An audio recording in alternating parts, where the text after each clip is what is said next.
আসসালামু আলাইকুম। আশা করি সবাই অনেক অনেক ভালো আছেন। আলহামদুলিল্লাহ, দৈনন্দিন জীবনে আমি যেসব কাজগুলো করে থাকি সেগুলোর একটা ভিডিও করে আপনাদের দেখানোর চেষ্টা করি। তবে আজকের কাজ হচ্ছে আমাদের ভেন্ডি খেতে অনেক পোকামাকড়ের আক্রমণ হয়েছে, এজন্য ওষুধ প্রয়োগ করতে হবে। যার জন্য সকাল সকাল ঘুম থেকে করে খাওয়া দাওয়া সেরেই চলে আসলাম ভেন্ডি খেতে ওষুধ প্রয়োগ করার জন্য, ভেন্ডি খেতের উদ্দেশ্যে। এবং এসে প্রথমে আমাদের এলাকার পাশ দিয়ে একটা ছোটো নদী বেগেছে এবং সেখান থেকে পানি ভরে নিচ্ছে ডোফের মধ্যে, এবং ডোফের মধ্যে পানি ভরা শেষ করে এর সাথে ওষুধ মিশ্রণ করে তারপরে আমরা চলে যাবো ভেন্ডি খেতে ওষুধ প্রয়োগ করার জন্য।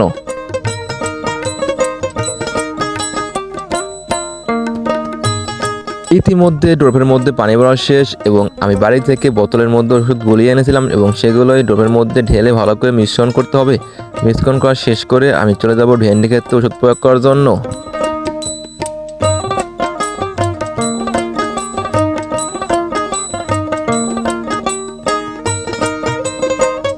কিছু সময় ধরে ডোরের মধ্যে ভালোভাবে ওষুধটা মিশিয়ে নিয়ে তারপর আমি রওনা দিলাম ভেন্ডি খেতের উদ্দেশ্যে ওষুধ প্রয়োগ করার জন্য। এবং এসে দেখি যে ভেন্ডি খেতে অনেক পোকামাকড়ি আক্রমণ করেছে, যার জন্য আরও আগে ওষুধ প্রয়োগ করা উত্তম ছিল। এবং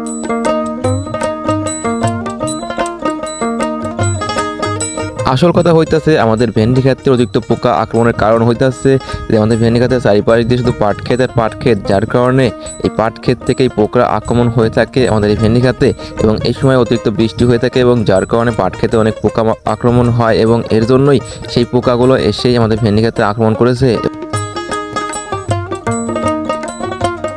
আরেকটা কথা হচ্ছে এই সময় পোকামাকড়ের আক্রমণ একটু বেশি থাকে, যার কারণে ঘন ঘন একটু ওষুধ প্রয়োগ করতে হয় এবং ওষুধ প্রয়োগ করলে পোকামাকড়গুলো মারা যায় এবং ক্ষেতটা ভালো থাকে।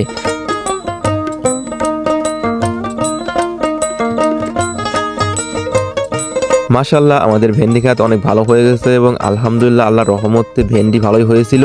এর জন্য একটু যত্ন ভালো নিলে ক্ষেতটা ভালো হয়ে থাকে। এরই মধ্যে আমার ওষুধ প্রয়োগ করার কাজ প্রায় সম্পূর্ণ হয়ে গেছে এবং এই ওষুধ প্রয়োগ করা শেষ করেই আমি বাড়ির উদ্দেশ্যে রওনা দেব।